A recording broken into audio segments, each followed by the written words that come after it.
gonna take off running. Remember with the kingfish last time? How he just ran all the time?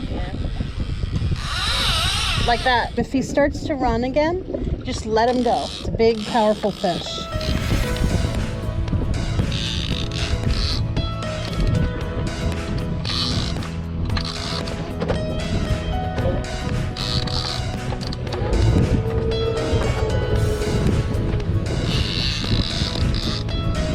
Nice work, Captain. All right, we have leader.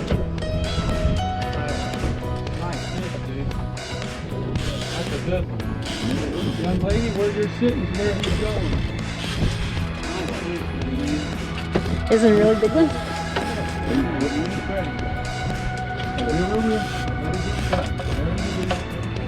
Pull up. Bring him back. He's running and nothing you can do. Just let him run.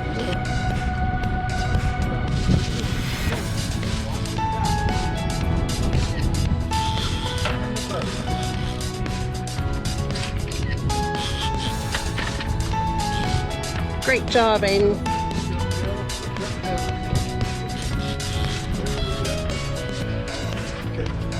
Sutton, come over here. All right, yay! Good job, everybody. Here's our kingfish that Aiden caught. But look at the teeth on this guy. The fish I've accidentally. Oh, the hook's still in there. Yes, look at the teeth. Yes. Hold your fish. Yeah, good. If you'll stand over here in the sun. You'll really see the colors on them. All right. That's good. Oh, excellent. There you go. Smile. Give me good smiles. Thumbnails. Peanut butter. Aiden. So the first thing we've done, we've gone ahead and taken our kingfish and cut it up into fingers, about like that. And I'm gonna put it in a gallon-sized Ziploc bag with some milk and just let it soak. It doesn't have any fishy smell to it at all. I just feel like this sort of gives a little bit of extra richness to the fish because it is fairly lean fish because it's a pelagic predator. Okay, so I've just about covered the fish fingers with milk, and then I'm gonna add some water so that they are fully covered over. I'm gonna close up my bag. I'm gonna refrigerate this for 30 minutes to an hour. So the next thing I'm gonna do is actually make a seasoned flour, and I'm gonna make an egg wash. So starting with my first bowl here, I've got some regular all-purpose white flour. I'm just gonna grab about a cup of that, put it into a bowl. This is not an exact science, so I apologize, but I'm not going to really be using these measuring spoons for measurement as much as I am just for spoons. Let's see. I'm going to take a tablespoon of garlic powder, about a half teaspoon of smoked paprika,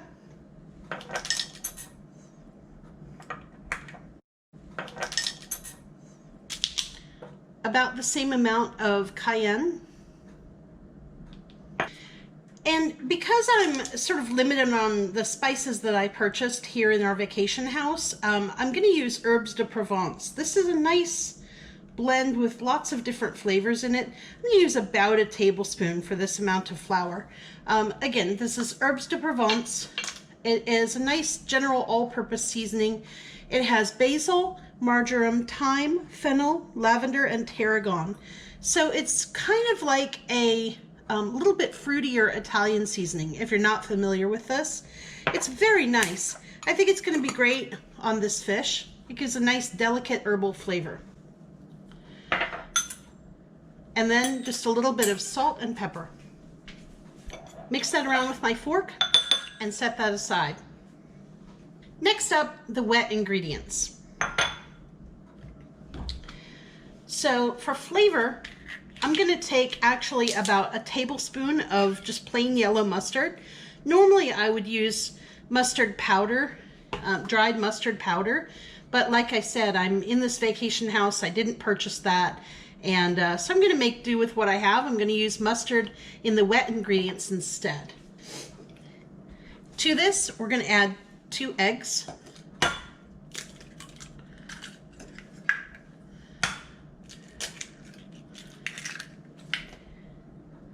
And a little less than a cup of water, maybe about a half a cup of water. Give that a whisk. So this is basically an egg wash, but with some mustard in it.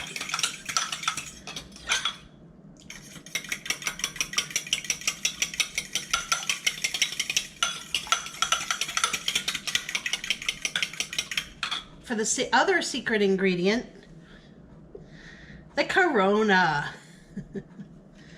So we're going to beer batter this fish.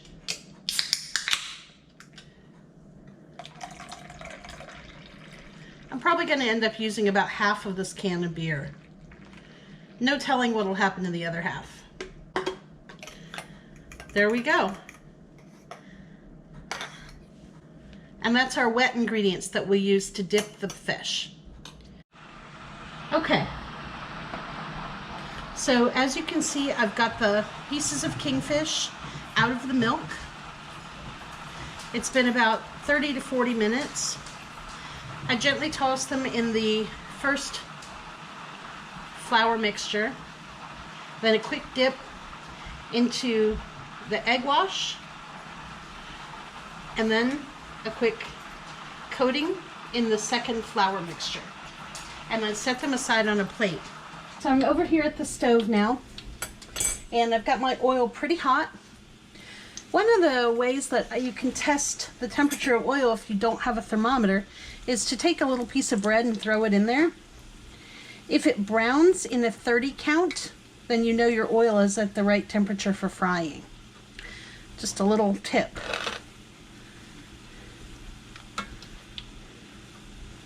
And there we go. Nice and browned. That means my oil is ready for frying. So I'm gonna put these kingfish pieces in here a couple at a time so that you don't overload the pot and lower your oil temp too much. I'm not really doing this in a very safe way. Let me go get a pair of tongs.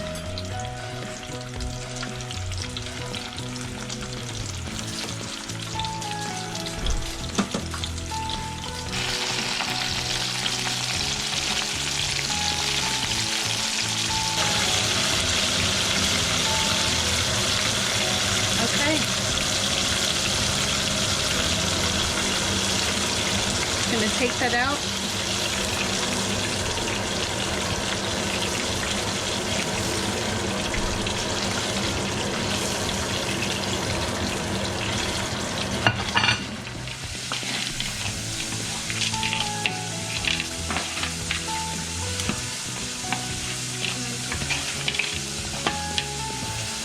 Yeah, go ahead and take that. I think the fish is awesome. It has no fishiness to it, even though it's been 2 days Since we caught it? Yeah. And I'm normally not a fish eater, but this is really awesome. Yay, awesome. So 1 vote for yes. What do you think, Mr. Guy that caught the fish? Great. It's got the perfect amount of fishiness. It's got fishiness in there. And also, with the factor that it's been sitting in the fridge for 2 days, it's like as fresh as could be, as if we had caught it a day before.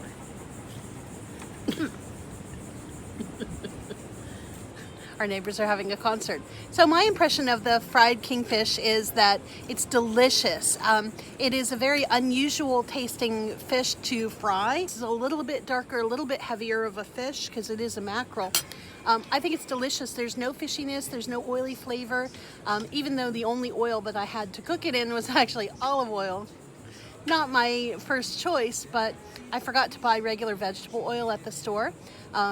But you know what? This is a success. My kids are over here happily eating fish. I think Aiden's all done with his. And Sutton, wow, Sutton is too. So I count that a success. Aiden caught this fish. We watched it being cleaned, and we have now cooked it and eaten it. So that is a big win.